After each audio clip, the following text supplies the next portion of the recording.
NEET का paper जिस तरीके से कराया जाता है, जितनी सुरक्षा और जितनी बच्चों के ऊपर जितना दबाव बनाया जाता है, शायद उसका एक अंश भी दबाव उन पेपर लीक कराने वाले के ऊपर दबाव बना दिया जाए तो शायद पेपर आसानी से हो जाए। और जिस तरीके से बच्चों की टेस्टिंग होती है, उन्हें जब एग्जाम हॉल में प्रवेश कराया जाता है तो उनका आई टेस्ट कराया जाता है। अगर वो चश्मा पहने हैं तो वो निकाल दिया जाता है, अगर उनके हाथ में घड़ी है वो भी निकाल दिया जाता है। और उनको यह कहा जाता है कि अगर आपके पास अगर आपको बोतल भी ले जाना है तो वो ट्रांसपेरेंट बोतल होनी चाहिए। इतने सब सेंटर पे कराए जाते हैं, लेकिन सेंटर के बाहर किस तरीके के खेल हो रहे हैं, किस तरीके के पूंजीपति लोग पेपर को खरीद रहे हैं, इस पर कभी कोई बात नहीं करता और ना ही कभी इस पर कोई सोचता है। एक आम व्यक्ति, एक मिडिल क्लास का व्यक्ति अपने बच्चे को पढ़ाने के लिए अपनी पूरी गाड़ी कमाई लगा देता है, लेकिन उसे क्या मिलता है? पेपर लीक मिलता है। और जब पेपर लीक होता है तो एक आम आदमी फिर यही कहता है चलिए कोई बात नहीं, अगली बार प्रयास करिए, लेकिन उसका जो कीमती 1 साल गया है इसका हिसाब कौन देगा? कौन देगा? सरकार देगी या कोचिंग संस्थान देगा या फिर जिन्होंने पेपर लीक कराया है वो देगा?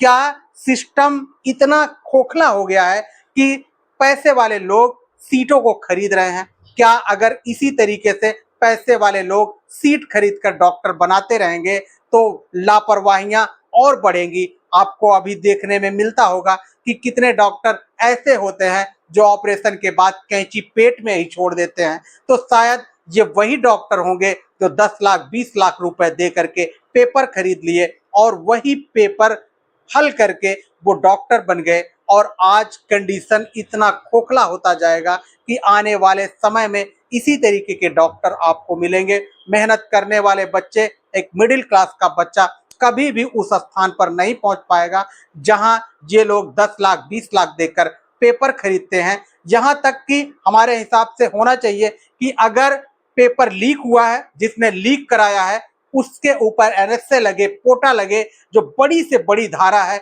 वो लगे, उसे कभी जमानत ना हो और उसे बाहर आने की पूरी लाइफ अनुमति ना दी जाए। लेकिन उसके साथ साथ उन पर भी एक धारा लगाई जाए जिन्होंने इस पेपर को खरीदा है। उन अमीर लोगों पर भी एक दबाव बनाया जाए कि आपने इतना बड़ा सिस्टम में होल करवाने की कोशिश क्यों की, और उन्हें भी उसी धारा के अंतर्गत उन्हें भी जेल में भेजा जाए।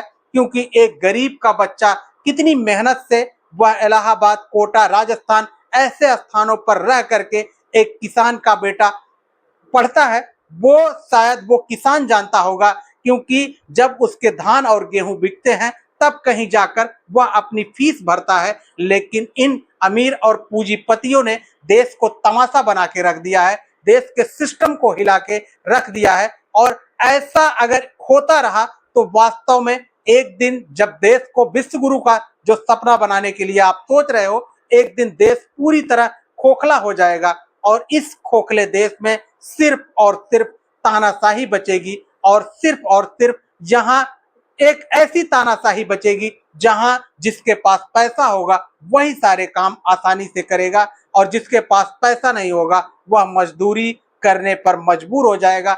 चाहे कितनी भी प्रतिभा उसके अंदर छिपी हो, उसे इसी नीट के पेपर की तरह दबा दिया जाएगा और उसे न तो एक अच्छा डॉक्टर बनने दिया जाएगा और ना ही उसे एक अच्छा नागरिक बनने दिया जाएगा।